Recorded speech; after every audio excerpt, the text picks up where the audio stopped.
Welcome, everybody. Thank you for coming to our town hall. Before I get started, I got a couple of housekeeping issues I want to share with you. One is that we have our annual report on research productivity that you can get out front. And if you're not here, it is on the DOR website, so you can pick up a copy of that. This is a talk that we do every year where we want to connect with the faculty. And one of our goals is to not only share with you what you have done as a faculty in research, but the opportunities that we're trying to create for faculty to take advantage of that might promote the research mission that each individual faculty is interested in. And also it's a chance for us to get feedback to understand what is needed. We have a couple of platforms.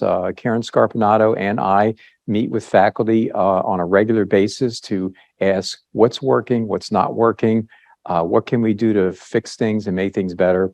And as Karen says, there's a constant quality improvement program in place to make sure that we are responsive to the faculty. You are the customers that we serve, and we want to have a customer service approach to that. So without further ado, I'll just start out and say, here's how we've improved over the last 7 years since FY15 in terms of grant expenditures and grants submitted. Grant expenditures are not the same as grant awards. Grant awards is when we get a letter from an agency that says so-and-so has been funded for X numbers of dollars this year and Y number of dollars total over all years. When we get that letter, it can happen at any day in a fiscal year. And so in that fiscal year, when we get that letter, if somebody got a 3-year, $300,000 grant and it's May the 15th, then we'll say that's $100,000 of award this year, $100,000 in year one, and so on and so on. Expenditures is the money that is actually expended on grants. And so just as an example, in the federal grant system, NIH, DOD, et cetera, it's actually works on a drawdown. So if you get a $120,000 grant with 50% F&A or indirect cost rate, we front as a university the first month of those expenditures, $10,000. And then at the end of the month, we invoice the government and we draw down that from that invoice that first month, the $10,000, as well as the 50% F&A, the $5,000. So that $15,000 gets drawn down. And that's typically how it works. There are agencies that give us all the money up front, and some foundations do that. But expenditures is a measure of the true research activity that is happening on a campus. And you can see over the last 7 or 8 years that expenditures have gone up consistently from 29.6 to 75.4 million. You're going to see a bigger jump next year because of a rule change that happened at the NSF, at the National Science Foundation HERD report, which is going to allow us to attribute faculty research time associated with salaries that are not funded to research. So if you have 50% research effort and 30% of your time is covered on a grant, the remaining 20% is not. As long as it's understood that that 20% of your time is spent on research activities, and this is something that will be communicated through your chairs and your dean, then we will be able to count that. And I think Karen has estimated that number to be somewhere north of 18 million, maybe a little bit more than that. So you're going to see a big jump next year. That's the reason why. So we're getting closer and closer to 100 million, even if it might sound like a little bit of a gimmick. We're getting there, and that's our goal, because $100 million of expenditures really, in my mind and in my peers' mind around the country, that's real credibility, and that's where we want to be. You can see that the grants submitted have increased over time, but they're down this year. And the reason they're down is people who write grants are getting grants, and when they get the grants, they tend to do the work and not write more grants. And so I would estimate that we have about 830 tenure track faculty on campus, people who would normally be expected to be writing grants within their annual assignment. And I would say about 300 to 350 of them are actually research intensive. That is, over the last 3 years, they've submitted more than a couple of grants. And so this group of people is successful. And so in order for that number to go up, we're going to have to see more hiring. And so that's the key to that. So I want to make a point at the bottom, because there's a lot of confusion and over the pillars. And I've tried to give this in a couple of different presentations, but the pillars are a normal part of any research university, they're usually called institutes. At this university, the president elected to call them pillars as a metaphor to the community of what we're standing up as important to FAU. So when the president wrote his strategic plan, the way a strategic planning process works is the president, the provost, and the vice president for research agree on what is the direction of research that we want it to take. And strategically, you always let your regional assets guide your growth. So we saw an aging patient population and a sensitive environment. So that was the focus. Once that is brought into the strategic plan, then in the form of 4 institutes, iHealth, iBrain, Harbor Branch Oceanographic Institute, and iSense, focused on patients, aging patient populations, and our environment. Once that's brought in, then it's up to the Vice President of Research to develop a strategy to implement the President's strategic plan. The strategic plan gets approved by the board, so we have a mandate from the board and the President to implement it. The strategy we used was one where you had to put incentives in place to drive growth, and we wanted to drive growth into each of the 4 institutes.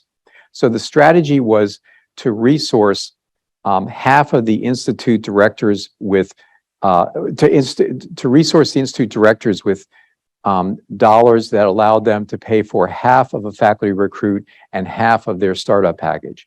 And then the provost in concert did the same thing with the deans. And then this enabled the deans and the institute directors to see that if they had 2 FTEs to hire, it could be 4 people because they only had to put up half. And that way you drive growth strategically into these areas. And that was the goal of the president. And that's why the pillars were set up the way they were.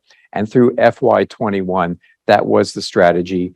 Then when COVID hit and various financial obligations hit the university, we saw a pause in that. So that strategy is now on the back burner, but that's what was driving growth. Over those 5 years, the president invested about a little over $5 million a year, or close to $26 million in new hires. And what we did was we hired the pillar directors, the institute directors, and the deans co-hired 40 people. And those 40 people, with an investment in the infrastructure of FAU, pilot projects, core facilities, et cetera, seminar series, technology acquisition, and new hires, we invested $26 million over those 5 years. And that resulted in all the new people that were associated with this plan bringing in $56 million of new grant awards. So that's a 2-to-1 ROI, and that ROI just keeps going up over time. So it has been successful. It was a successful strategy. And so implementation of this plan really relied on those incentives, and it has worked. And so we have brought this back to the board, and the board in FY21 embraced this and wanted to know how to do a version 2. Right now, the board is focused on building partnerships in health, and that's certainly a future direction for the university. But I just wanted you to know in this slide that expenditures have gone up largely because of an investment into this research institute concept that allowed us to build depth of research talent and research teams in 4 target areas. So these institutes have been largely very successful. iBrain, the Stiles-Nicholson Brain Institute, has had a really great year in terms of developing a new PhD program. This is led by Randy Blakely. Randy has a long-time commitment to education and has been a PI on a number of training grants. So besides being an outstanding research scientist, an outstanding educator with a commitment to education. And that's really shown in the $10 million from the Stiles-Nicholson Foundation, which is really largely focused on K-12 education and creating a bridge into the university. The philanthropy didn't stop there. There was another $1 million from the Palm Health Foundation, which allows them to grow research in the area of data science, which is going to be a future emphasis area for the university. We've got a new facility in Jupiter. This was a $35 million facility. It took us 4 or 5 years to get all the money. Then the building process took a little bit under 24 months, but I believe it opens up in a couple of weeks. And so this is going to be a site where scientists who have a need to work with mice behavioral studies, mouse genetics, mouse imaging, this is the infrastructure in that building that will support that type of research, largely a neuroscience mission. We have Karen Scarpinato led the effort on a $15 million first award, trying to obtain money from the NIH to pay for new faculty hires in the area of biomedical research. And so that's been a great contribution as well. So we're shaking all the trees to try to keep growing the research mission. The Eye Health Institute has been moving along very nicely under the tutelage of Greg Fields. They got a really cool award for an Alzheimer's research project that's a partnership with a couple of hospitals. Basically, when you have Alzheimer's, you have plaques in the brain, and there are drugs designed to cross the blood-brain barrier and get to those plaques, but it's really hard for these drugs to get across the blood-brain barrier. So you have to, if you're an Alzheimer's patient, you get high doses in order to get the drug to the target. There's side effects. What this program does is it uses ultrasound to permeabilize the blood-brain barrier, allowing the drugs to more efficiently get to the target, meaning a lower dose of drugs, fewer side effects. So this is a very exciting clinical research project that Greg and many others are involved with. They've had collaboration with NASA on some very cool projects associated with the possible existence or non-existence of microbes on Mars. Significantly, iHealth picked up a Florida Cancer Center of Excellence Award. And what this allows, there were 85 applications, and the FAU Memorial Health System Partnership got the only award. It did not come with cash, but the designation allows FAU to apply to certain agencies within the state associated with tobacco settlement money for research grant awards. And with that designation, we also have access to patient populations, partnerships in research activities. And Greg and colleagues are working on a biobank so we can start saving human samples for further analyses. So all of that would be available to faculty who want to access patient populations, who want to access a biobank. These are all infrastructural items that are not just unique to a person, but are resources available to the university. So iSense, led by Jason Hallstrom, has hired there've been a number of NSF Career Award winners.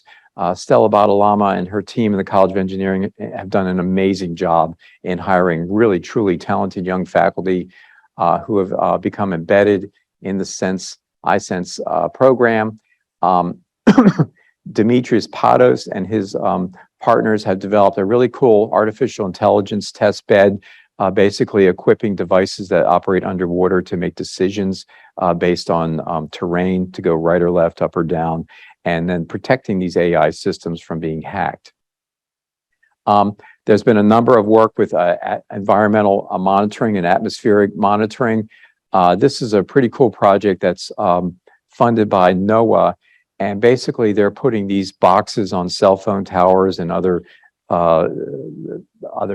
poles and trees and other devices 5-10 feet off the ground, and they pick up various attributes of weather, temperature, wind speed, humidity, etc. And all that data every 5 minutes gets uploaded to a server at NOAA in DC, and then that data gets mined to increase the accuracy of weather prediction for hurricanes and tornadoes. Most of the money for these kind of projects go towards Tornado Alley, so this is unique for hurricane research. And they have a partner there in SBA Communications, the cell phone tower company here in Boca Raton. And then the big news from them is a $52 million NSF ERC award for smart cities. And this involves this is going to be partnered with West Palm Beach. And so as you walk through West Palm Beach, your cell phone sends out signals saying, here I am, where's the internet, where's the Wi-Fi? They pick up on that, they have sensors. They don't pick up on who you are or your face or any identifier. They just pick up on the basic movement of people. And this is going to be used to increase traffic flow, to make predictions about where commerce might be best happening. It might tell businesses, you have a spike at 2 o'clock, and that's when you want to have more people on board. It will also alert emergency crews. It will be used by people with disabilities. And so there'll be all kinds of interesting aspects in developing a smart cities program. So this is a really cool project, and Jason Hallstrom and his team worked with Columbia University, UCF, and a couple of other universities to get this very large award. So this is a really big win for FAU. And then on Harbor Branch is probably our most active research unit on campus. And it's active not only because of its very fine work it does with FAU researchers in environmental studies, but also because of its Defense Department work. And they picked up a couple of really nice awards from the Office of Naval Research, basically looking at how stealth vehicles operate underwater to patrol the American coastline, how to encrypt underwater Wi-Fi and underwater communications. And they have some major awards from ONR on this. They also they formed a center called CMATE, and Mike Tredorsky is running this. So people with interest in non-acoustic detection methods, it's an area of physics, who want to work in this group. This group is picking up contracts and subcontracts, and soon I believe they'll get to the point where they'll have more awards than people who can do the work. And so because this has so much potential for national defense, we are reinvesting the F&A from some of these awards back in the program so they can hire more people to do the work. So this is an area of growth. And if you or your colleagues have an interest in this particular area of engineering, mathematics, physics, you should talk to Mike Tredorsky. This is a very nice program. Mike has a lot of experience in working in this area. Also, AUTEC has come to fruition. This is a military range base in the Bahamas. And it is basically, it monitors the Navy and submarine war games. And it's located on a site that is unusually deep ocean. So it's a great place for doing deep water, underwater research. And so we are a partner with the company Amentum on oversight of that range base. And what this has done is created a CRADA with the Navy that allows us to get no big contracts to work on research of interest to the Naval Underwater Weapons Center on areas of defending the American coastline. So this is also opens up a new opportunity. Within that contract, Amentum has asked if FAU and some of our colleagues have engineers, physicists, mathematicians who can come over to the range base in the summers with students and postdocs and help with machine calibrations. So this is this pays 1.6 times your salary on an hourly basis. And so it's a way to pick up some summer salary if you want to get involved in that kind of work. It's great for Amentum, and it's good for our researchers who want to go spend the summer on the Bahamas doing that kind of work. So they've done a lot of fine work in the area of ecology and aquaculture. They're trying to develop warm water marine aquaculture as a food source, including pompano, shrimp, mollusks, and cobia and other seafoods. So that's a 10-year, $13 million award from the USDA. So you can see that these institutes that we've invested in have really helped drive the research mission in a way that is consistent with the place that we live in. So this has enabled us to reach out a little beyond the walls of the university and partner with some of our corporate partners. L3 Harris is a military defense contracting company in Melbourne, Florida. You probably heard of Raytheon. They're very similar to that kind of a company. And they are working with Harbor Branch to develop a small site as a testing facility. So they will have a presence on the campus. Raytheon is busy on the campus working with some of our faculty up there, Boston Engineering, and I mentioned AUTEC. The aquaculture program has active corporate collaborations with companies interested in developing aquaculture. And in health sciences, we have a memorandum of understanding and a research affiliation agreement with Memorial Health System to partner with them on areas of research of common interest. And available to the faculty here is if you partner with a specific person at Memorial Health System, then you've set the table to go in and work with them to analyze their EPIC medical health records database. You have to go through them to get there. We can't simply walk in and say, hey, can we have a look? You got to have a Memorial Health System partner. But this is available, and we are doing good research. I believe Sophia George has a very active project involving ICU and COVID studies. And so they're anxious to partner with us because they would like to better understand their data so that they can deliver higher quality outcomes at a lower cost. And then we have the Nikon Center of Excellence for microscopy on the Jupiter campus, partners with Thermo Fisher as well. I mentioned SBA Communications. OP Solutions and K-Rain, I'll get into that in a minute because that's kind of an interesting new thing. So once you do this research, you want to then set the stage to translate that research into the private sector. One thing I want to emphasize to faculty is that we would like to see more people thinking about intellectual property, how to monetize intellectual property. If you're interested in doing a startup company, we can help you with that. There's nothing wrong with making a little bit extra money. And if you want to get involved in trying to monetize that, we are here to help you with that. So translating research in the form of entrepreneurship for new discoveries, and then ultimately licensing that to companies or working with companies can affect regional or national economic development. You can see here the increase in patent activity over time and invention disclosures. When I interviewed here in November of 2014, I told the faculty that what we were going to do in year one, calendar year 15, was hire a group of people to help with the quality and quantity of grant applications. Because the more grants you submit, the higher the quality, the more hits you're going to get, more funding. In year two, we would see more expenditures. In year three, or more awards. In year three, you would see more expenditures from those awards. By year 5 or 6, invention disclosures would go up. And then it takes about 2.5 to 3.5 years for a patent to be awarded. So by year 8 or 9, you would see an increase in patent activity. And sure enough, that's exactly what you can see here. Intellectual property is a trailing indicator of research success. And we see invention disclosures and patent applications going up, and patent issues and licenses are going up as well. So we have developed a pipeline for growth, and this involves a couple different stages. FAU WAVE, the Technology Transfer Office, can all work together with FAU Adams Center for Entrepreneurship. And this allows us to take nascent ideas, whether they're from students or faculty, and help them determine, do you have a customer? Do you have a product that people will buy? If not, can you pivot? And how do we help you to grow this? Tech Runway is a great example of this. Tech Runway has a mentoring network of about 50 or 60 retired CEOs who give back simply by helping, and they really do push the faculty and the students to identify who is their customer and how can they best grow their company.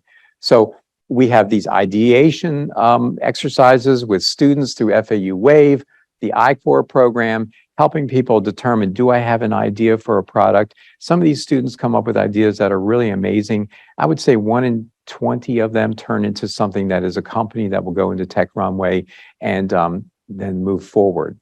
As I mentioned, technology development, tech transfer, they work with faculty to identify intellectual property, and then sometimes that can move its way into either a licensing deal or into a startup company. And then once you've gone through Tech Runway and the Tech Runway Investor Network, which can help generate cash, we do have opportunities for these companies to compete for cash awards from investors.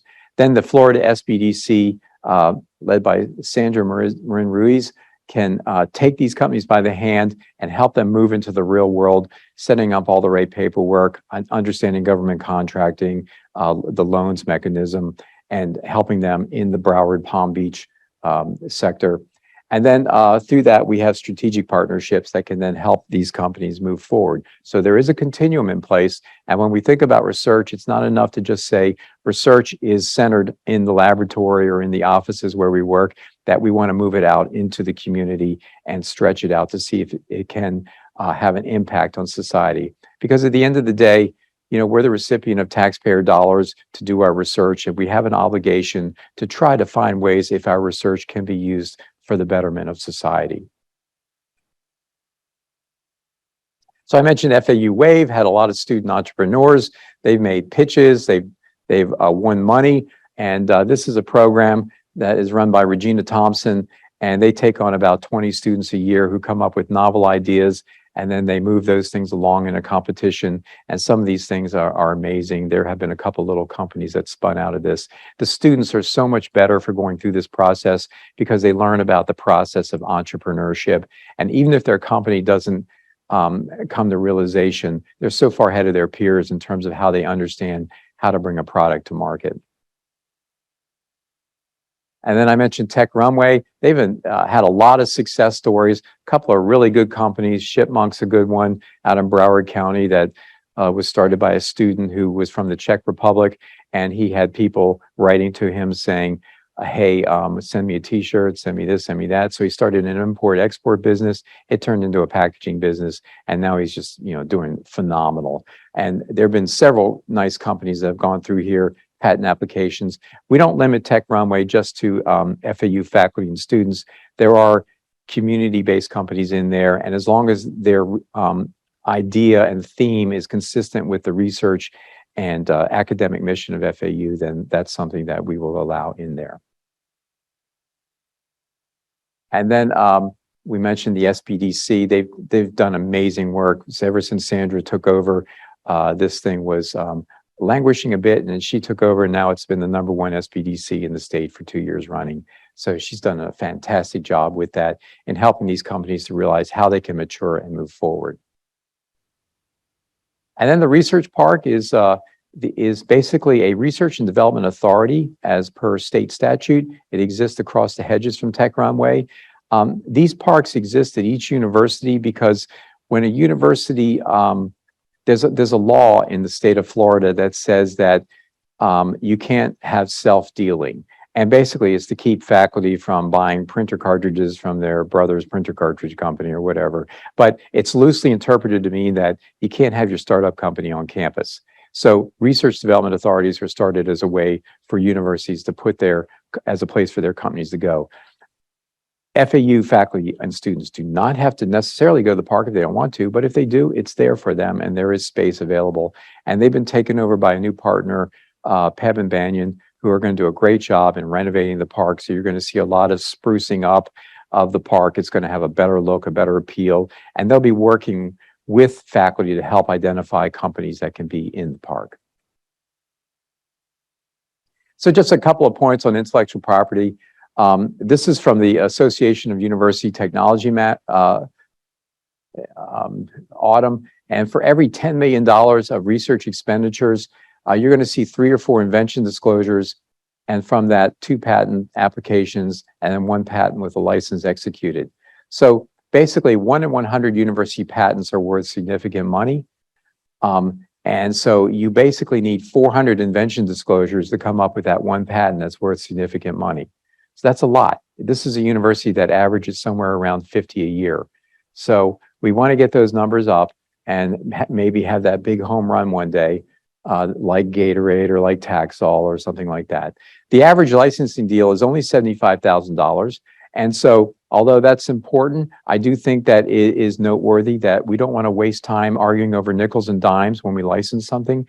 We're going to do far better being a good corporate partner with a company, and I think that will generate a fair amount of money through corporate philanthropy and corporate partnerships. So I don't like to waste time on arguing over 75,000 or 76,000. Just get the deal done and then move forward, and hopefully that leads to a healthy research partnership between the faculty member and the company. And there are other things that generate revenue. Copyrights, especially in the healthcare arena, can be quite lucrative. And then copyrights in art and music are standard. If you're an artist and you paint a picture or develop a sculpture or a tangible piece of art, that's immediately copyrighted by law. However, if you digitize that image and you leave it digitized for a certain amount of time, it falls into fair use, and then you don't own it anymore. And the example I like to use is in the Tampa Regional Airport. There's a big sculpture of a dragonfly. And that dragonfly was made by a Florida Gulf Coast University professor who digitized it, and then they lost control of it due to fair use. And then the airport basically sells all these little tchotchke knockoff dragonflies, and he gets nothing. And so it's important, if you have a work of art that you think is really special, copyright it, protect it. So we have a small tech transfer office. Generally, you have one full-time person per 25 annual invention disclosures. We've got Dana, and she's dealing with 50 invention disclosures. She has an intern, and she uses software and outside patent counsel to help her evaluate the quality of patent. We review invention disclosures on a scale of 1 to 10 through a corporate partner named Tremonti. If it's a 6 to 10, it's a go. We file a provisional. If it's a 1 to 5, we turn it back to faculty.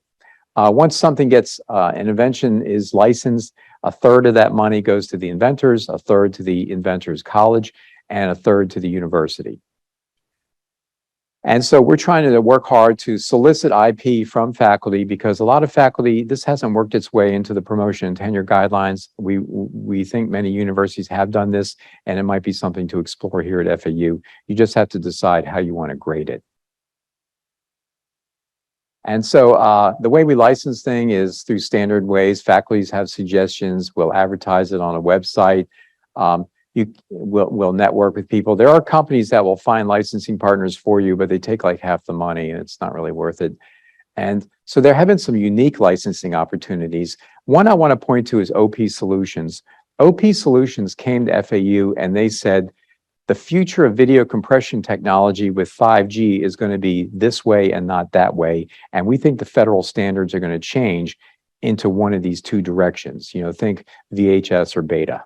And so what they did was they made a bet that it was going to go in this direction. And they said to us, if your guys can write the software hardware interface packages, we want an exclusive license on that. We'll support their research to the tune of $150,000 a year.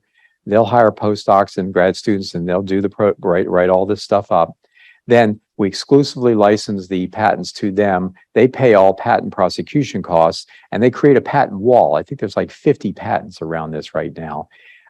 This thing is coming to fruition, and this thing may be worth upwards of $15 million to the university.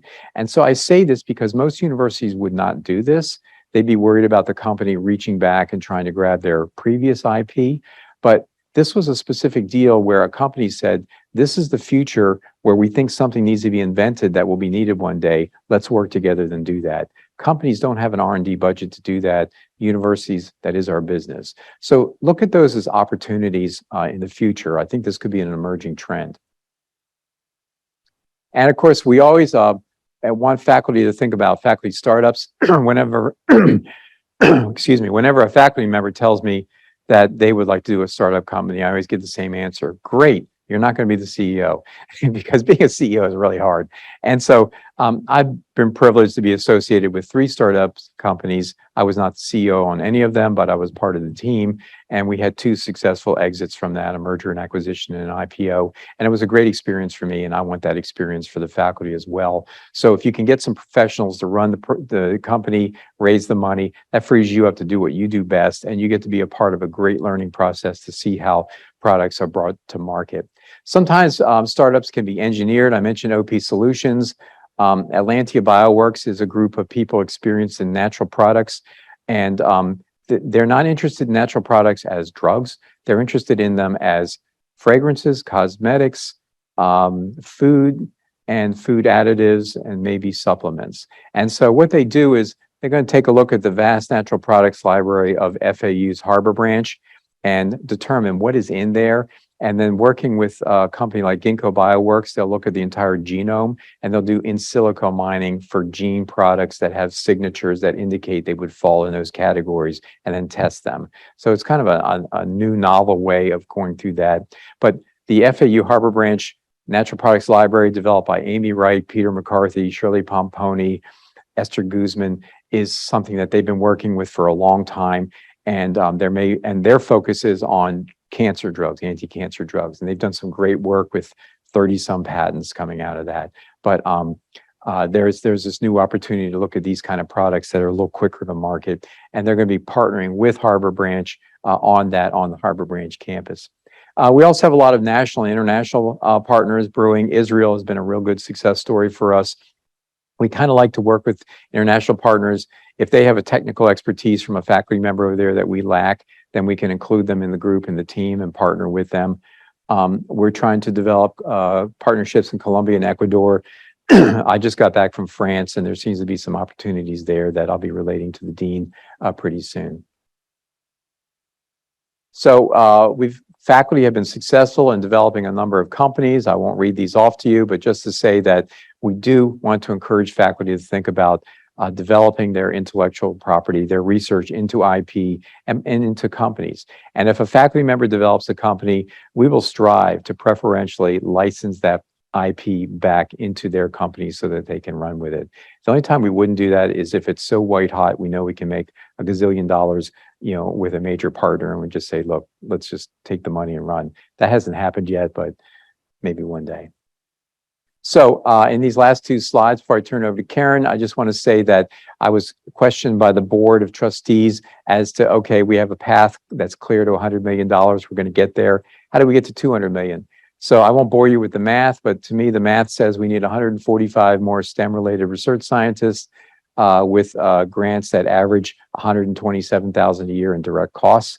And we need an expansion of research space, significant expansion. Actually, that 43,500 isn't quite right. I think we need 400,000 gross square feet, which would be about 267,000 net square feet.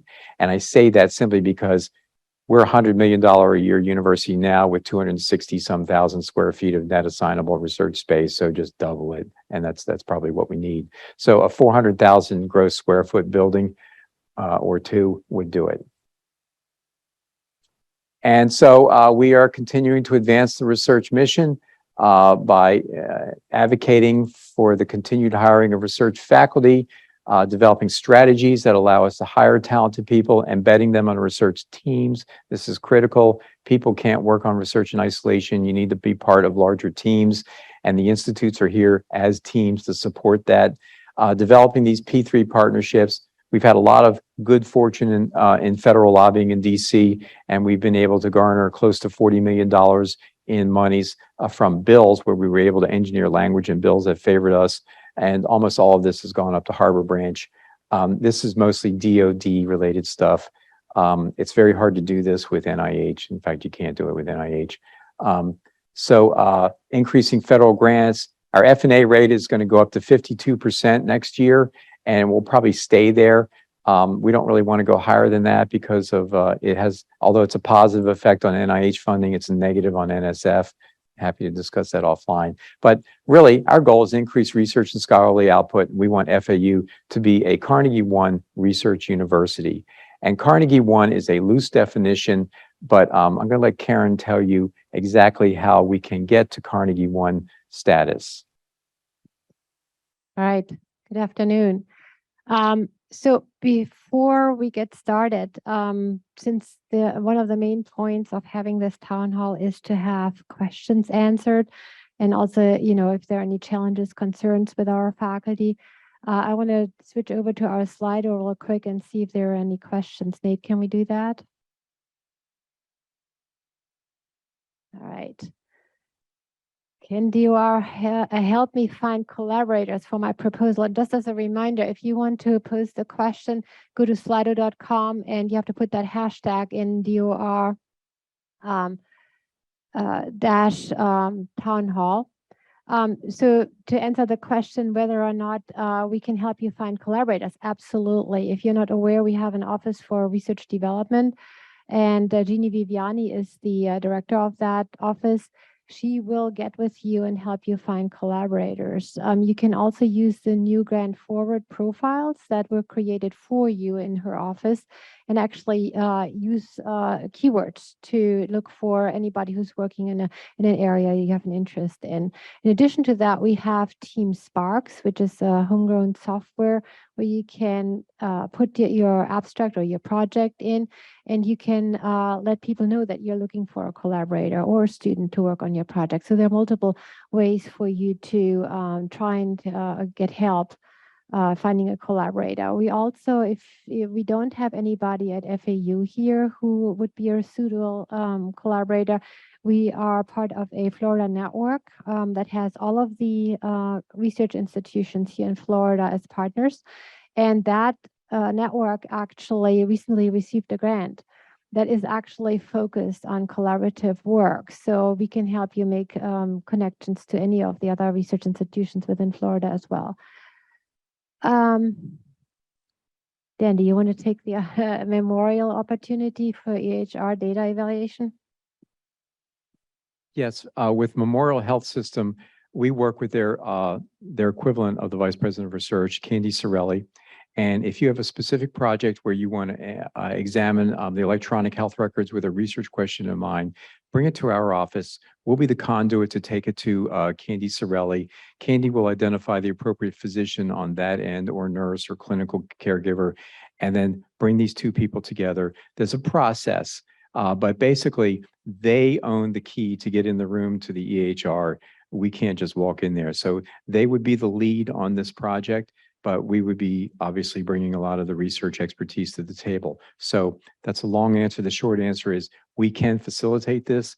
Bring your EHR general topic idea, a couple of sentences to us. We'll send it to Candy Sorelli. We'll create a match for you. And then there'll be a process that will take you by the hand and walk you through to help you get access to those data. Thanks, Dan. Okay, the next one is we have a lot of employees in grant administration. First of all, that's a myth. If you look at our numbers, we have, we've lost a lot. Okay, that's more like it. There's a rumor out there that we have a lot too, and we can address that certainly as well. So we're actively in the process of replenishing our grant administration team. As some of you may have noticed, there was, we've been trying really hard not to have a lag phase in terms of, award setup, getting proposals out. Proposals out is always the priority because they have a deadline. So that's always a priority for us. We are certainly our folks have been working overtime, and I see Dan wants to say something. Yeah, they in the 8 years that I've been here, there has been one example where a grant was not submitted on time. This was for an honors college faculty.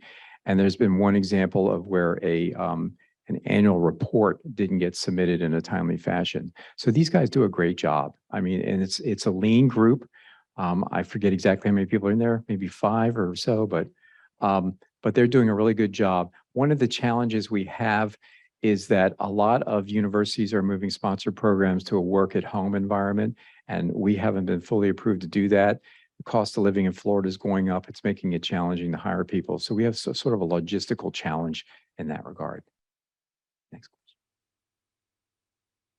question. Yeah, let me do the IDC funding. So the way it's called F&A, Facilities Administration. And the way F&A is calculated is our F&A rate is assigned to us by our cognizant agency, the Department of Health and Human Services. The other cognizant agency is ONR. So they review a university's research space, and basically it's a very complicated formula that asks the question, how much designated research space do you have, and how much of it is occupied by federally funded investigators? It's more than that, but that's the simplistic way of looking at it. So F&A, 26% of your F&A is always for administration, the A part. And then the remainder is for facilities, that's the F part. So F&A is calculated rate that is assigned to your organization. It was originally started back in the 1950s because prior to that, all federally sponsored research was done in federal labs, in federal buildings. And the federal government realized that they could not keep up with building enough buildings and hiring enough people to keep up with the research mission of the United States. So they basically outsourced research to universities. And so then you start to saw more and more grants going out to universities. And basically the F&A rate is the federal government's way of leasing a university's buildings and leasing or paying for the administration that processes the grants. And that's what our F&A rate is used for. F&A rates, according to Florida statute, have to be used to pay for the agency-facing duties of a division of research. And this is the state of Florida's way of keeping a division of research right-sized to its mission. So the University of Florida's division of research is a lot bigger than ours.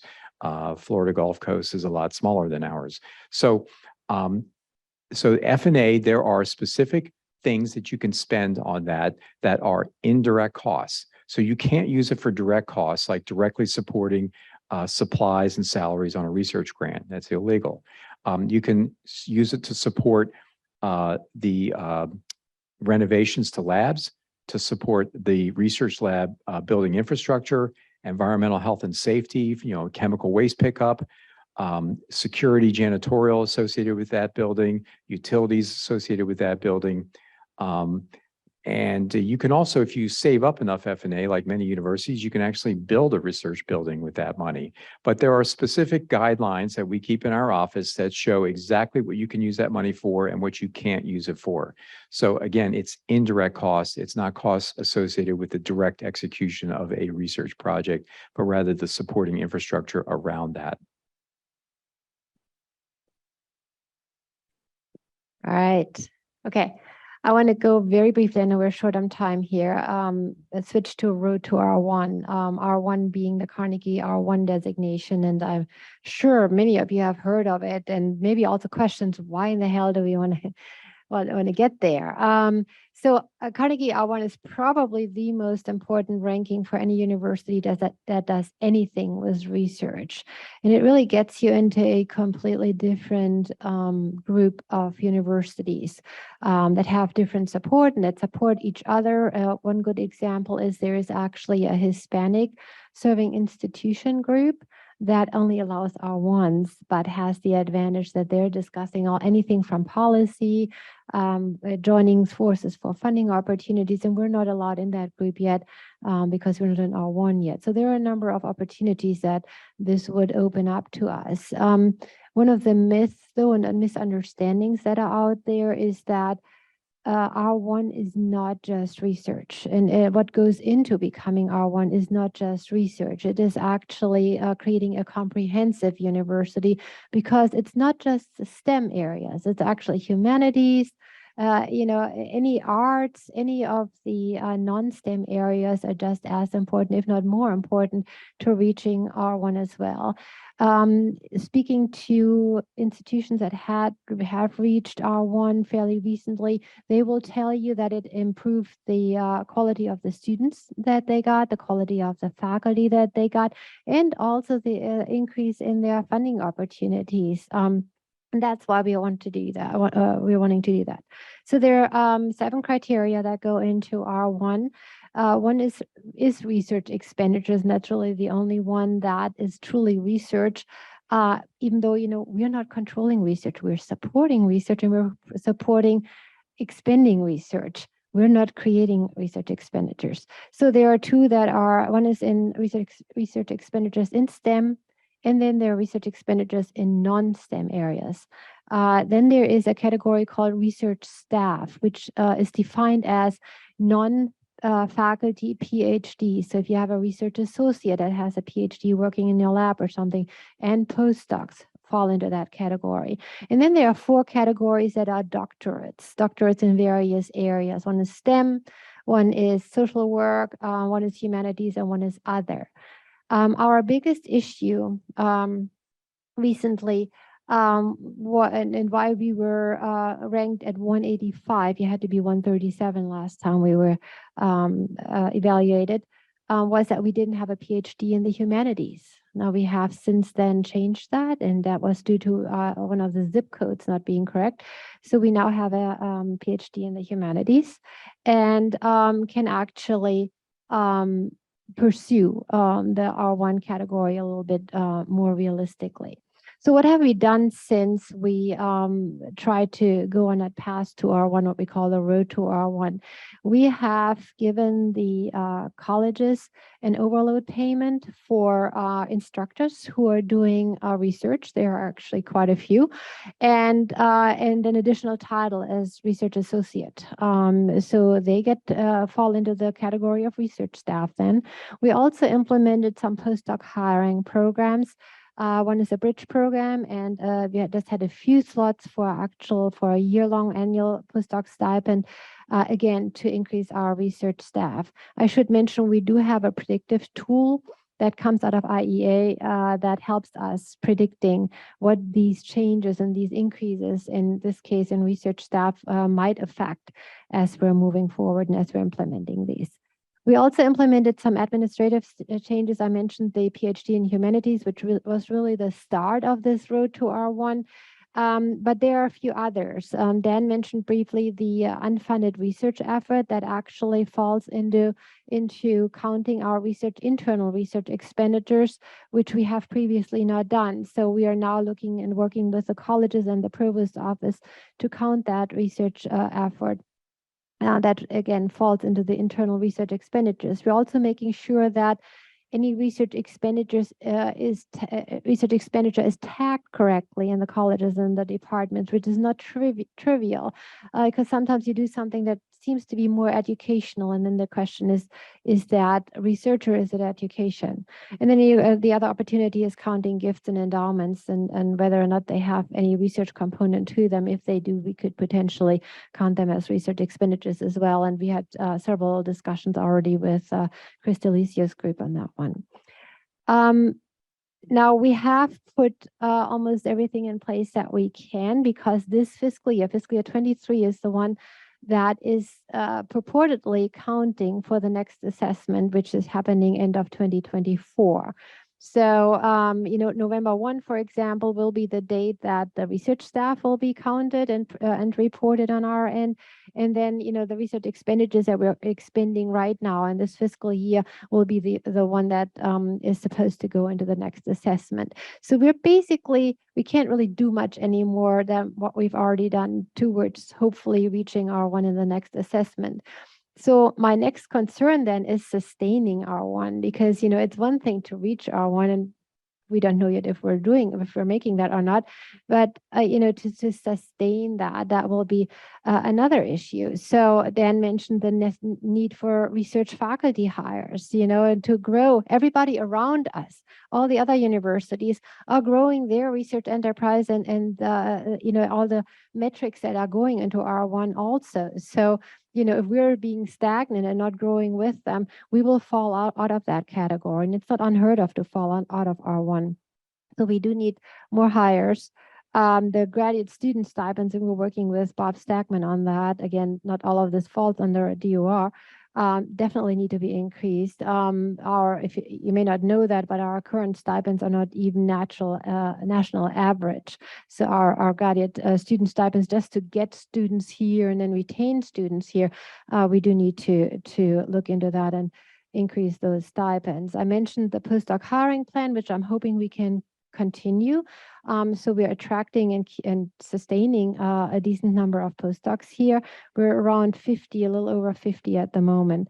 And then, pivoting towards the pursuit of large funding opportunities. Dan mentioned the NIH First that we applied for. We don't have yet. We don't know yet if we're getting it, but those are examples of large funding opportunities that we want to and need to move into as we are, moving along this direction towards R1 and sustaining R1. Okay, I wanted to pivot, and I know we're about out of time, but I just want to remind everybody that we are here for you. We don't do any of this. This is all happening because of you and our faculty and our staff. And the faculty and researchers are really, and students and postdocs are really the one doing the work. We're a support unit. We're here to support you. And the more we can do and the better we can do in supporting you, the more successful we'll all be together. So I just want to remind everybody that we have a number of support units for you. I mentioned research development earlier to you. And of course, we have sponsored programs, research accounting, research integrity. We have a whole research infrastructure support for you with the research course, comparative medicine, which is veterinary care. We have a clinical research unit, if you haven't heard of that. It's relatively new. And we do have an Office of Postdoctoral Affairs, and it has been in existence for a few years now. And I still hear faculty tell me that they don't know about it. We do have an office. Export control and research communication, of course, as well. Some of these are absolutely needed these days. And then Dan already went over the Innovation and Business Development Group, which is also very strong at this point in time. So what do we offer? And this is just an example. We have a number of workshops, training programs. Research Development is leading an early career academy. Send your faculty to us and have them go through this early career academy, sets them up to be successful and learn how to write a grant. I mentioned that Research Development also set up for every single researcher a grant forward profile. We have career award workshops and have actually been quite successful in recent years with getting some of these career awards. We have a postdoc scholars network, a bunch of networking events, collaboration events. And we have, if you don't know, we have a Research Daily, which is a website you can go to every morning and get, what is new in research. We have an Art of Science contest. Some of these cool pictures that you actually see on the presentation are coming from somebody submitting cool pictures that show science in a different way to us. We send out newsletters. We are, of course, on social media. We do have also community outreach. Research in Action is our main community outreach, which is like a seminar series and virtual seminar series. It's bi-weekly now. If you want to speak there, please let us know. And we have training sessions for administrators. If your college has a research administrators and would like to get training in a certain area or anything that we are doing in Central, we would like to network better with the colleges and the departments, and that's one way to do that. Jeannie is leading a fellows program, and we are now starting also a process improvement whole initiative that is based on Lean Six Sigma. It's a statistical methodology that actually gets you away from the finger pointing and the anecdotal process improvements to really looking at statistical variation and waste in your processes, and looks at improvements in your SOPs and your processes. So we are kicking that off in November, early November.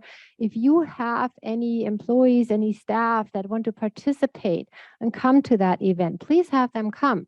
We're here to help you, and if they're interested in learning more about this methodology of process improvement, please send them. That's going to be at our executive staff retreat. Okay, last not least, we've had a lot of workshops and surveys sent out to faculty, and we actually listen to you, even though we don't always communicate very well, or our communications are not being not reaching the target. There is a website that you can go to and access through that QR code here, where we are trying to list those frequently asked questions, if you like, and actually answer some of them. I think the IDC questions actually on there. So please go to this website, and if you have any additional questions, let us know. And I think that's it. All right, last the momentum report that Dan mentioned is available to you. It's online as well. So, you can look at our research numbers there. With that, thank you for your attention.